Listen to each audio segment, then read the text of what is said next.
40လေးခုသတင်းညွှန်လာပြီးမဟာဘဝရဏနေ့ပါပဲမဟာဘဝရဏနေ့ဖြစ်တော့သံဃာတော်တွေလည်းဘဝရဏပြုခဲ့ကြသံဃာဘဝရဏပြုပြီးတော့သတင်းညွှန်ကြသတင်းညွှန်တော့ဘာလုပ်မလဲဆိုသတင်းညွှန်လည်းပဲအခေါ်ဝဲကိုအခုလာတို့ရက်တို့နှစ်တို့ဒါလည်းကာလပညာပဲကိုဒီကာလပညာတရားပဲကပေါ်တယ်ဆိုရင်အခုဘုန်းကြီးတရားအတိုင်းပြောမယ်ဆိုရင်ပရမတ္တိစုမိပရမတ္တိဖြစ်ပေါ်လာတော့ပရမတ္တိဖြစ်ပြီးစုမိလာတော့ပညာဘောအဲ့ဒီသဘောလားပါနေရလာတွေထွက်လာတော့ဒီသာပညာကာလပညာပေါ်လာဒီလောကကနေပြီးနေရလာတွေထွက်လာပြီးဒီထွက်လို့ရှိရင်နေဝင်လို့ရှိညအဲ့ဒါတွေဟိုပရမတ္တိယုံနံပရမတ္တိဖြစ်ပေါ်လာတော့စုမိလာတော့ယုံနံပရမတ္တိဖြစ်၍စုမိလာတော့ပညာပေါ်ပညာအတွင်းမှာပရမတ္တိသာရှိဆိုတဲ့အဲ့ဒီတရားလို့ပေါ့အခုလည်းပဲကာလပညာတွေပေါ်လာတဲ့သတင်းညွှန်လာဒါ1344ခုတဲ့နှစ်ပညာသတင်းညွှန်လာတဲ့လပညာရက်ပညာတဲ့ခုကနေ့လပြည့်နေဟောတခါဒီထင်ပညာတွေရှိသေးတယ်ဒီရက်ထဲမှာကိုပင်လင်ဘာတွေရှိတယ်ရက်ထဲမှာကိုပင်လင်မနေ့နေ့လယ်ညနေညာထဲမှာကိုပင်လင်ညဥ်ယံသံဃောယံဘိုးသောယံအဲ့ဒါတွေဟာနေဒီလာတွေအကြောင်းပြုပြီးဒီကာလပညာတွေပေါ်တဲ့အကြောင်းပရမတ္တိစုမိပေါင်းမိဖြစ်ပေါ်ပြီးကိုအကြောင်းပြုပြီးဒီအခုလူပညာမိမပညာယောက်ျားပညာပေါ်တဲ့အကြောင်းအခုသတင်းညွှန်လာပြီးဆိုတာရှားကြည့်လို့ရှိရင်ဘာမှရှိဘူးဒီထင်သာနဲ့ဗဇက်ကပြောတာရှိတာဘာမှရှိဘူးဟိုညဆိုတာလဲထင်သားရှိတာပဲပြောတာရှိတာဘာမှရှိဘူးမှောင်မိုက်နေတာသူကသူမှောင်မိုက်တာကညလားလို့ညမှောင်မိုက်တယ်လို့မှောင်မိုက်တဲ့အခါညလို့ခေါ်ကြဆိုရဲ့နေထွက်တဲ့အခါနေလို့ခေါ်ကြဆိုရဲ့ခေါ်ကြတာပဲအဲ့ဒီသဘောလိုပဲသတင်းညိုဆိုတာလဲဘာမှရှားမရဘူးနာမည်ရှိတာနေဆိုတာလဲဘာမှရှားမရဘူးနာမည်ရှိတာအခုလူဆိုတာလဲဘာမှရှားမရဘူးနာမည်ရှိတာအဲ့ဒီထဲမှာရှိတယ်ဒီယုံနာနှစ်ပါးနာမင်းစာယူပင်စာဣဒာထိသစ္စာတော်ဣဒာဤခန္ဓာကိုယ်ကြီး၌နာမင်းစာသိသောနာယူပင်စာပြောင်းဖောက်ပြန်သောယုတ်သီးသာလျင်ဝိသမနာအဖြစ်ထင်ရှားရှိနာမင်းစာယူပင်စာဣဒာသစ္စာတော်အမှန်အဖြစ်အထိရှိဣဒာဤနာယုတရားသည်ယန္တမိဝယုတ်သေးယုတ်ကြီးကဲ့သို့ဖြစ်ယုတ်သေးယုတ်ကြီးတို့ဖြစ်သုံးညာငါရောက်သူတစ်ပါးယောက်ျားမိန်းမမဟုတ်ယန္တမိဝယန္တယောက်ကြီးကဲ့သို့ဖြစ်တိနာကထပုံစိုးမြင့်အမိုက်နဲ့တူဤအဲ့ဒီလိုဒီနေရာလေးမြတ်စွာဘုရားဟောတော်မူတာပဲ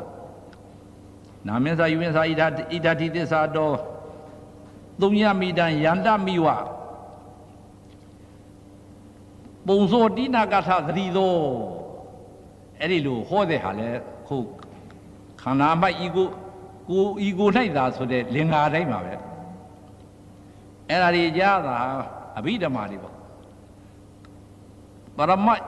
ယုံနံတရားတွေစုမိပေါင်းမိ၍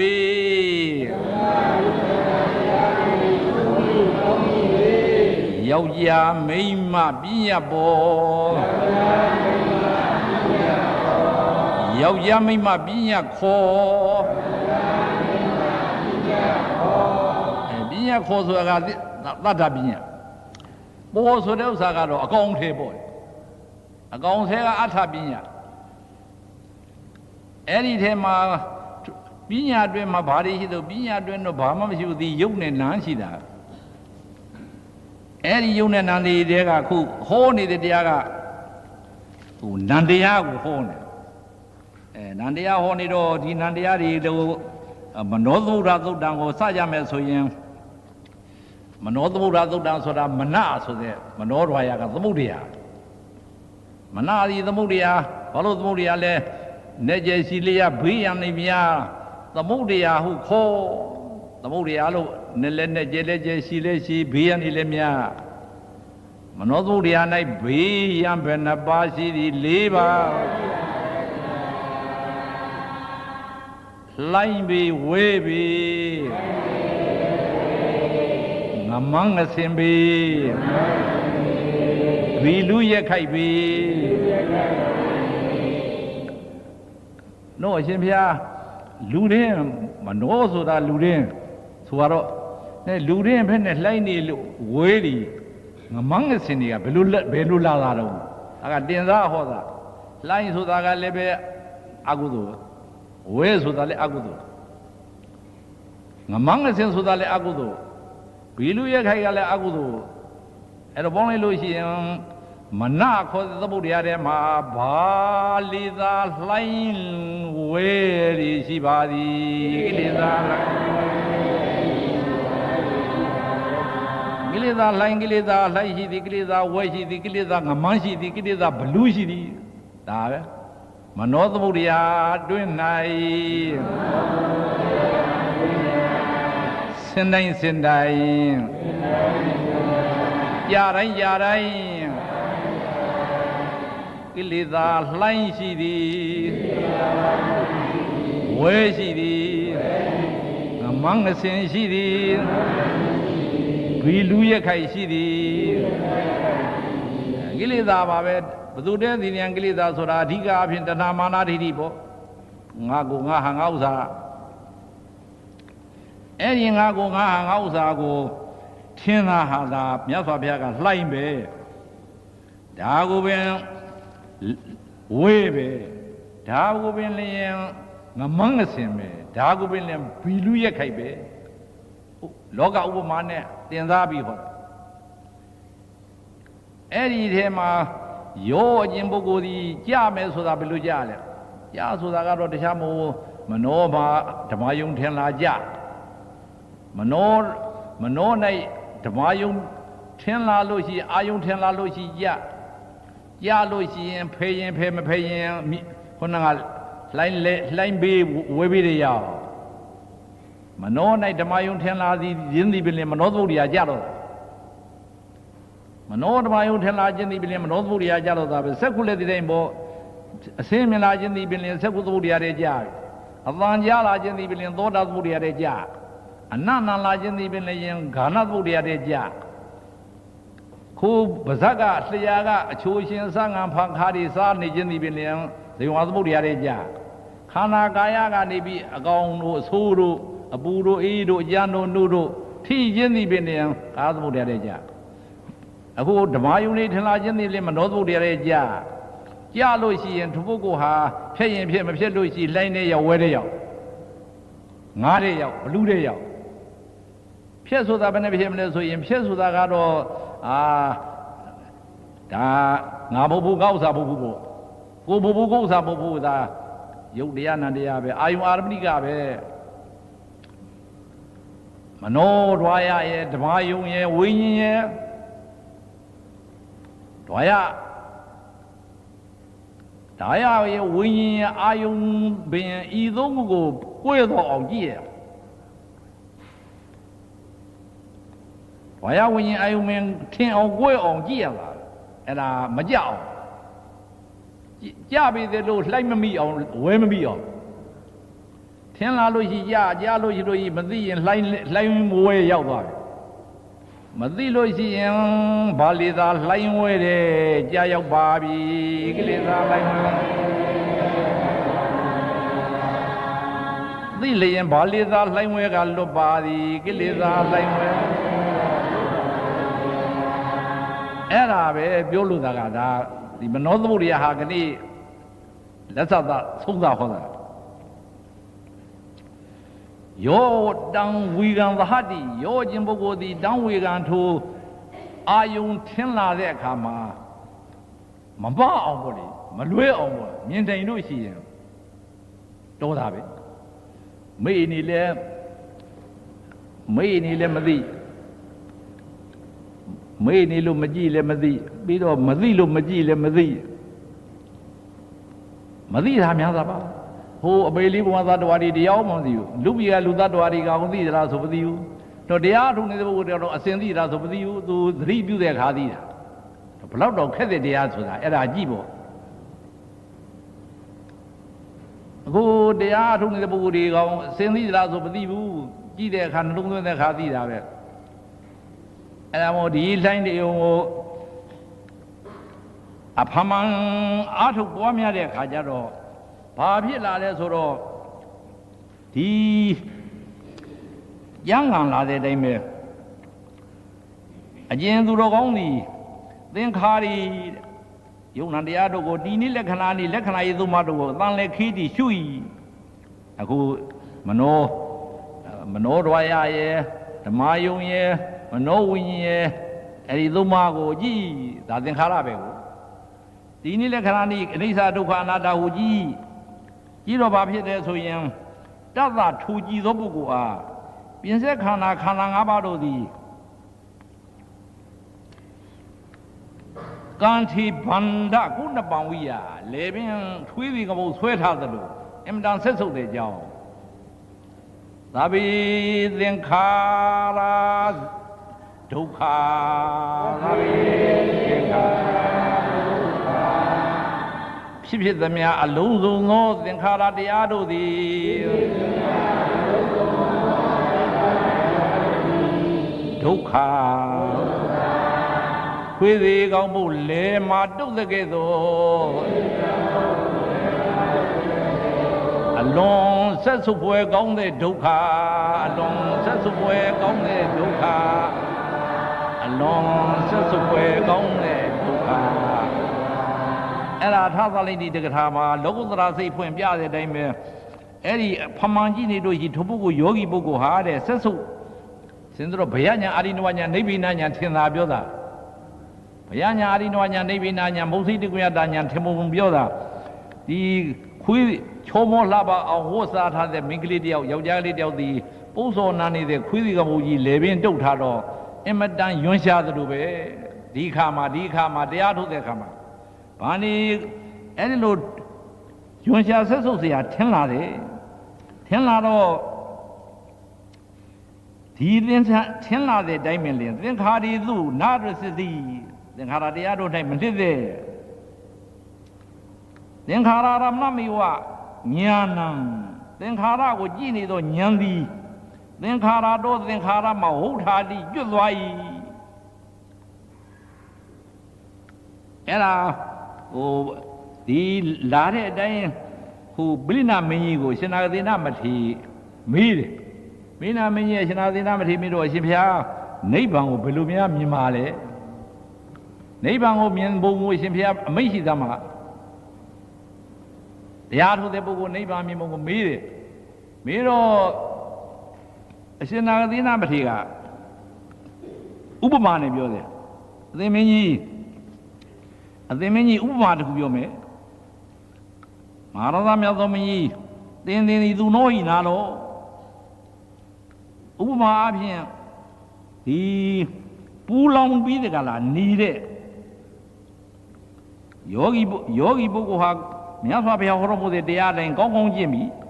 ကောင်းကောင်းကျင့်တဲ့ပုဂ္ဂိုလ်သည်မှန်မှန်ကျင့်တဲ့ပုဂ္ဂိုလ်သည်သင်္ခါရဏံဗုဒ္ဓံသမတ္တိသင်္ခါရဏံဗုဒ္ဓံသမတ္တိဆိုတာခုဖြစ်ပေါ်လာရင်ကြည့်လိုက်ရင်ဖြစ်ပေါ်လာရင်ကြည့်လိုက်ရင်ဖြစ်ပေါ်လာရင်ကြည့်လိုက်ရင်ဘယ်နေရာဖြစ်ဒီထွက်လေဝင်လေသာမကဘူးဒီပညာကလည်းကြည့်သင်္ခါရဏံဗုဒ္ဓံသမတ္တိသင်္ခါရဆိုတာကသူဟာပုံဒီကားကြဘယ်နေရာကဖြစ်မယ်လို့ထပြောတာပါဘယ်သူဖြစ်ချင်တာနေရာဖြစ်တာသင်္ခါရဏံဗုဒ္ဓံသမတ္တိဘယ်နေရာကဖြစ်ကြည့်ပြီးတော့ရုပ်ဖြစ်လာလဲကြည့်စိတ်ဖြစ်လာလဲကြည့်ဝေဒနာဖြစ်လာလဲကြည့်သင်္ခါရဏံဗုဒ္ဓံသမတ္တိသင်္ခါရတွေဖြစ်လာတိုင်းကြည့်တော့ဘာဖြစ်တယ်လဲဆိုရင်အသင်မင်းကြီးထိုပုဂ္ဂိုလ်ဒီအဖြစ်ချင်းပြည့်ချင်းကိုမြင်တယ်ဖြစ်ချင်းပြည့်ချင်းကိုမြင်ပါများတော့မလိုချင်တဲ့စိတ်ဖြစ်လာတယ်သင်မင်းကြီးဥပမာတစ်ခုပြောမယ်တနေ့လုံးဘူးနေတယ် ပူးလောင်းနေတဲ့တန်တုံးကြီးရှိတယ်အဲ့ဒီတန်တုံးကြီးကိုအကျဉ်သူတယောက်ဟာဘယ်နေရာကသွားထီပူဘယ်နေရာသွားထီပူဘယ်နေရာသွားထီလောင်းဒီကဲဆိုပူလောင်တော့ဘယ်နေရာကဖြစ်ပူလောင်သည့်အတွက်ဒီတန်တုံးကြီးကိုဒီပုဂ္ဂိုလ်ဒီမကိုက်ညင်တော့ဘူးတဲ့ညင်းငွေလာညင်းငွေလာတယ်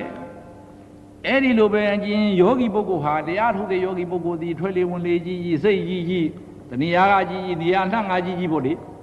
အဲ့လိုကြည်လာတဲ့အခါကျတော့ထိုသင်္ခါရတရားတို့မပြတ်ဖြစ်တဲ့ဖြစ်ချင်းပြည့်ချင်းဆင်းရဲခြင်းကိုမြင်တယ်ဆင်းရဲမြင်တော့မြင်မှများတော့ဒီပုဂ္ဂိုလ်ဟာဘယ်လိုထင်လာလဲဆိုရင်ဩသင်္ခါရတရားတို့ဒီမကောင်းပါလားသင်္ခါရတရားတို့ဒီအာကိုးစရာမရှိပါလားသင်္ခါရတရားတို့ဒီနှစ်သက်စရာမရှိပါလားလို့သင်္ခါရတရားတွေကညင်းငွေပြင်းနေတာလေအဲ့ဒါကတော့ခေါ်နေရတိုင်းမသဗ္ဗေသင်္ခါရနိဗ္ဗိနာအလုံးစုံသင်္ခါရတရားတို့ဒီဖြစ်တိုင်းပြည့်ကြပြီအလွန်ညင်းငွေပဲကောင်းတဲ့ဒုက္ခအလွန်ညင်းငွေပဲကောင်းတဲ့ဒုက္ခအဲ့ဒါလိုညင်းငွေလာတော့ဘေးအပြစ်တွေမြင်လာတော့ကိုတဲ့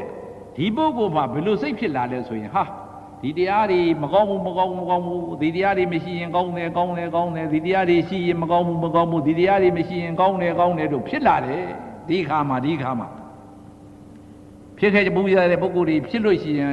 အရှင်သာဂတိနာမထေရဟောတဲ့တရားတိုင်းကြိုက်ကြည့်ဆင်ရင်ကြီးဖို့အဲ့တော့ဖြစ်လာတဲ့အခါကျတော့ဒီတရားတွေဖြစ်နေတာမကောင်းဘူးဒီတရားတွေမဖြစ်ရင်ကောင်းတယ်ဒီတရားတွေရှိနေတာမကောင်းဘူးဒီတရားတွေမရှိရင်ကောင်းတယ်ဒီတရားတွေဖြစ်နေရင်ရှိနေရင်ဆင်းရဲတယ်ဒီတရားတွေမဖြစ်ရင်မရှိရင်ချမ်းသာတယ်လို့ယောဂီပုဂ္ဂိုလ်မှာတရားထုတ်တဲ့ပုဂ္ဂိုလ်ကဒီစိတ်ဖြစ်လာတယ်နောက်တစ်ခုဖြစ်လာတဲ့သန္တတံခောပဏိတံသန္တတံခောပဏိတံဗုဒ္ဓံတူပါပဲလေဒီဖြစ်နေတဲ့ယုံနာစင်ကြီးဒီအမတန်ဆင်းရဲတဲ့မမြဲတဲ့ဆင်းရဲတဲ့တရားစင်ကြီးပဲ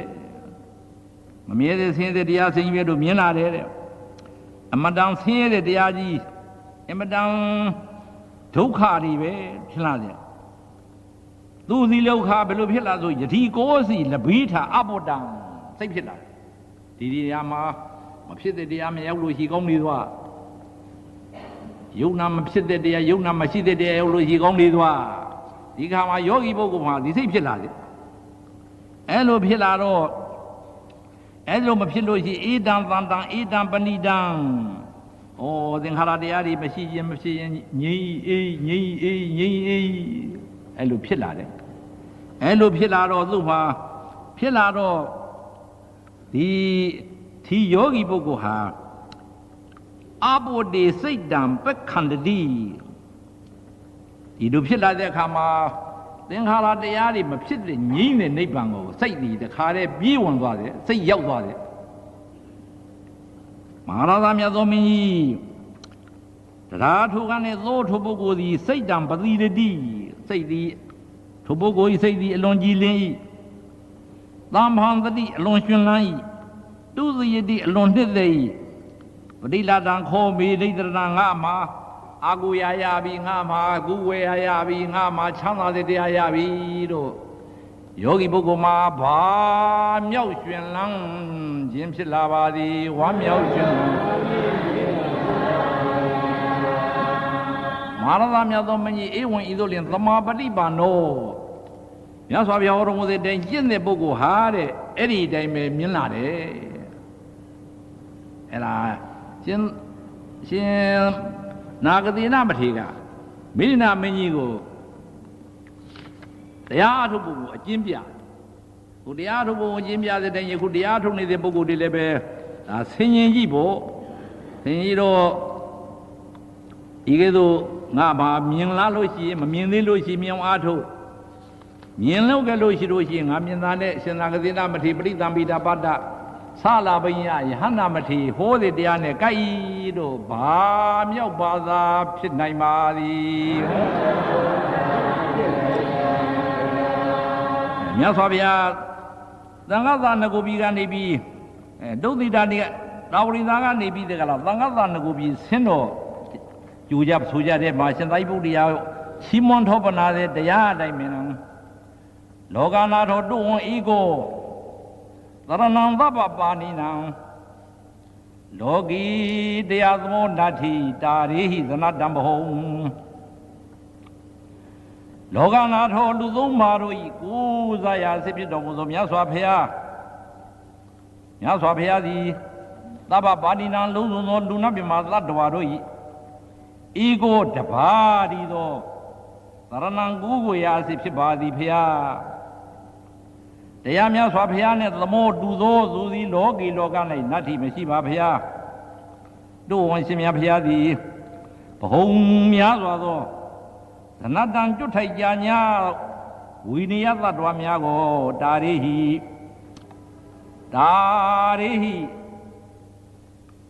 နေကျေစီလျာဘေးရန်တွေအလွန်ပေါ်များသည်သန္တရာနှင့်ခွန်းနိဗ္ဗာန်သည်ဟူသောတစ်ဖက်ကံသို့ပို့ဆောင်တော်မူပါအရှင်ဘုရားကဲတင်တော်မူပါအရှင်ဘုရားလို့အရှ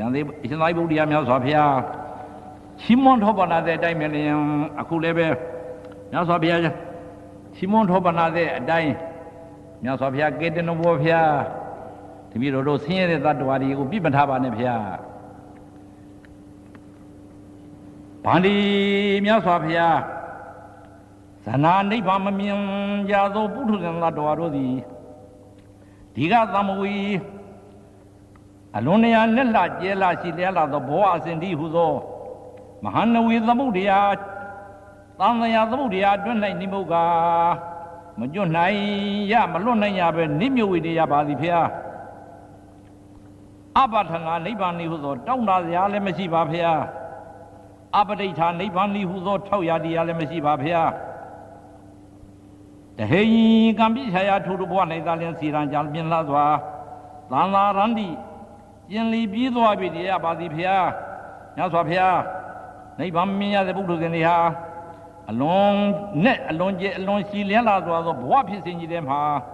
နစ်မြုပ်ပြီးဒီကရာနေကြပါသည်ဖျားသူတို့၌ဘာမှမိကိုအားကိုးစရာမရှိပါဖျားထိုကံပိခြာယဘဝအတွက်နေသာလျှင်မယမတီပြီးသွားကျင်လီပြီးတကရာနေရတဲ့ဒုက္ခိတသတ္တဝါတွေပါဖျား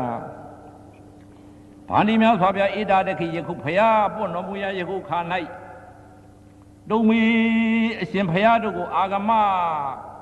တွေ့ကြရမြင်ရရဖူးမြော်ကြရတရားနာကြရအကြောင်းရင်းပြုကြ၍ပဋိဋ္ဌံတရားမှန်ကြားနာသိမြင်သဖြင့်အစဉ်ထောက်ရတရားကိုအဓိကသန္တိရကြပါသည်ဖျားမြတ်စွာဘုရားအမိပြုပြီးဒီကလာယခုသတ္တဝါတွေမိကိုရာအားထားရကြပါသည်ဖျား။ဘာသာဝဆင်းရဲအခုနေမွန်းနေတဲ့ပုဂ္ဂိုလ်တွေဟာတရားဤဟူသောအမှန်တရားမြင်ရသဖြင့်ဘာယာတရားရကြပါပြီထောက်ရတရားရကြပါပြီဒုမာကရှင်ဘုရားတို့ဤဓမ္မတရားကိုသုတ်တော်ကြားကြရနာကြရသိကြရ၍ဘောနဝဘဝရီဟူသောသမုဒ္ဒရာကြီးမှဘောနဝဆင်းရဲလာသောဘဝရီဟူသောသမုဒ္ဒရာကြီးမှဩဒိဏနိဗ္ဗာန်ကံရောက်ဥမြောက်နိုင်ကြကုန်သည်အာမမုတ်ချမသွေဖြစ်ရပါကုန်သည်ဖျား။နောက်ဆိုဘုရားတရားနာရလို့သမုဒ္ဒရာတွေကလွတ်ကြပါသည်ဖျား။လွတ်ဖို့ရလဲအားခဲနေကြပါသည်ဖျားလို့အရှင်သာရိပုတ္တရာလျှောက်ထားတဲ့တိုင်မယ်လည်းယခုလည်းပဲဘာယ6ပါးသမုဒ္ဒရာတွေကလွတ်ခါနီးပါပြီ။ဟာ6ပါး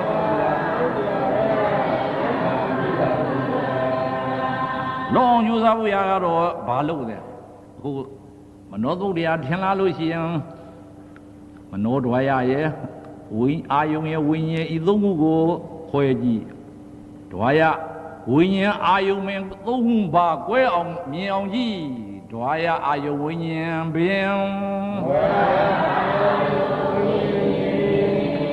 ဒွါရအာယုံဝိညာဉ်သုံးပါပင်ခြားသည်မြင်အောင်ကြည့်တကားအတူထင်လျင်ဘာဒအမဝင်လာပြီအတ္တအတူထင်လို့ရှိအတ္တမရောက်လာပြီတဲ့အတ္တမရောက်လာသည်ခင်တွဲတဲ့တရားရောက်လာပြီအဲ့ဒီခင်တွဲတဲ့တရားဒါတရားရောက်လာလို့ရှိရင်ဘာမုတ်တရားတွေမှာနစ်ပြမြုပ်ကြပါသည်သမုတ်တရားတွေ မြတ်စွာဘုရားကြီးဟူသောမိယာကြီးရကြလို့တပည့်တော်တို့တော့ချမ်းသာရပါပြီဖေ။မြတ်စွာဘုရားပူကြရတွေ့ကြရတရားနာကြတဲ့ပုဂ္ဂိုလ်ကြီးကံကောင်းပါသည်ဖေ။မြတ်စွာဘုရားအရင်မြူပြီးဒီကလာတပည့်တော်တို့ထောက်ရတရားရကြပါသည်ဖေ။အရှင်ဘုရားတို့ဤတရားကိုကြားရနာရသဖြင့်ဘဝအရိဟုသောသံဃာကြီးကလွတ်ကြပါသည်ဖေ။လွတ်ဖို့ရန်နီးကြပါပြီဖေလို့မမြတ်ဝန္တာနဲ့လျှောက်သားသလိုခုလည်းပဲဘာသာစရာကောင်းပါသည်ဝန္တာစရာဤသို့သောစကားစဉ်တို့ဖြင့်ဘာဗုဒ္ဓသုတ်တံဒေသနာပြီးပါပြီသမုဒ္ဒသုတ်တံသမုဒ္ဒသုတ်တံဒေသနာပြီးတော့ဒီသမုဒ္ဒသုတ်တံတရားကြီးဟာခုဘယ်နည်းရှိတော့ဟောခဲ့တာသမုဒ္ဒသုတ်တံတရားကြီးဟောတဲ့ဥစ္စာဟာသက္ကုသမုဒ္ဒသုတ်တံရှစ်ရက်သောတာသမုဒ္ဒသုတ်တံရှစ်ရက်ပြီးတော့ကိုကာယသုတ်တသုတ်တံရှစ်ရက်ခုမနသမုဒ္ဒသုတ်တံရှစ်ရက်အဲ့ဒီမနသမုဒ္ဒသုတ်တံရှစ်ရက်ဟောခဲ့တော့ခဏိဟာရှစ်ရက်ပြီးတော့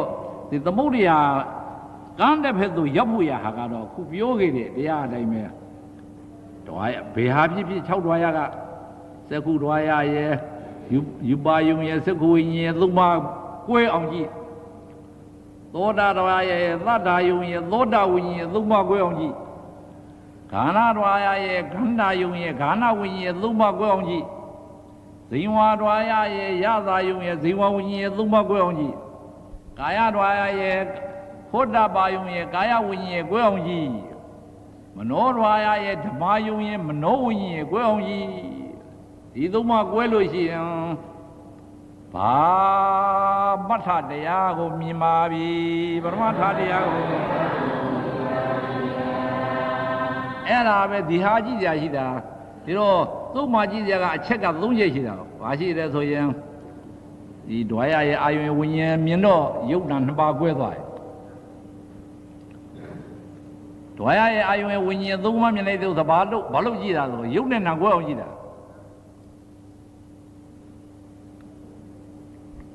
သုံးပါးမကွဲလို့ရှိရင်ယုတ်နံတခြားစီမမြင်လို့ရှိရင်တခုတည်းထင်ငါပေါ့ဟိုဒီဟောနေကြမလို့ဓဝါရအာယုဝိညာဉ်တို့ပြောတာကိုတရုပ်ကိုပြလိုက်တော့ဘာနာ2ပါးကအရင်ကမှာယုတ်နံ2ပါးအတူတူပဲယုတ်နံ2ပါးပဲဓဝါရအာယုဝိညာဉ်ခွဲအောင်ကြည့်ဆိုတာယုတ်နဲ့နံခွဲအောင်ကြည့်ခိုင်းတာပြီးတော့အကြောင်းနဲ့မြင်အောင်ကြည့်ခိုင်းတာအကြောင်းမြင်အောင်ကြည့်ပြီးဒီကလာဒီတရားတွေကိုပရိစ္ဆသုံးပါးနီးနဲ့လည်းပဲဒီတိုင်းပေါ့လေအဲ့တော့အဲ့ဒီကနေဆက်လို့ရှိရင်ဖသဝေဒနာတွေပါသားပေါ့ဖသဝေဒနာတွေကနေပြီးဒီကလာဒီစိတ်ထဲကစိတ်ကူးနေတာစိတ်ကူးတွေကောင်းနေလို့ရှိဝမ်းမြောက်တယ်စိတ်ကူးတွေကမကောင်းလို့ရှိလို့စိတ်ဆိုးတာ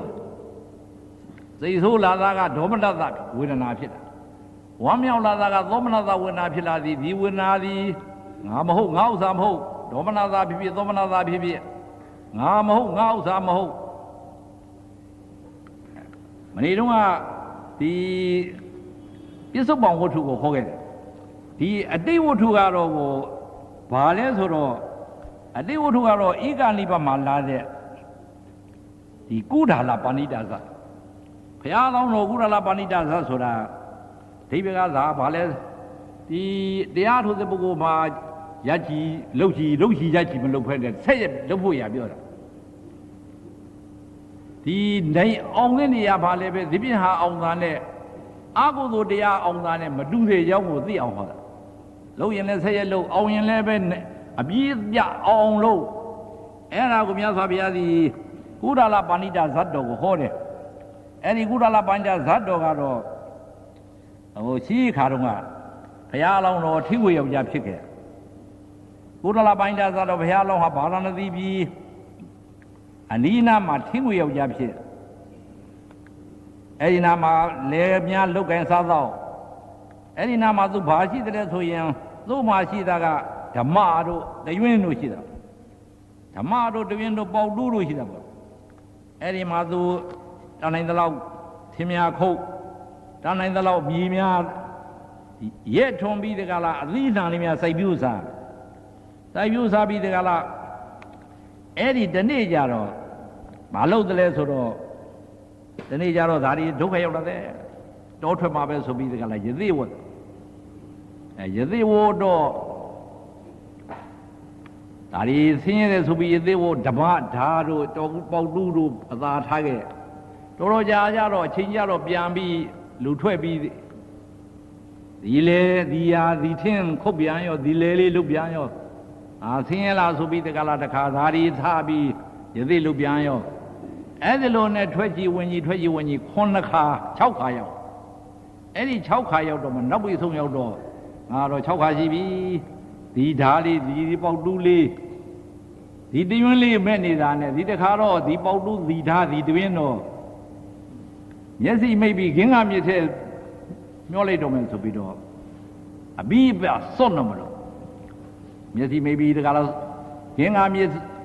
ထဲသွားရောကွာဆိုပြီးတော့ပေါက်တူးရောတရွင်းရောဓာရောကုန်ပြစ်လိုက်တော့ဘေးရှာမှမသိဘူးအဲ့ဒါလေးကြောင့်ပြီးထွက်လိုက်ဝင်လိုက်ဖြစ်နေတာအဲ့ဒီအခါကျမှသူကဆိုဘာမြောင်ဝါသာနဲ့အောင်ပြီ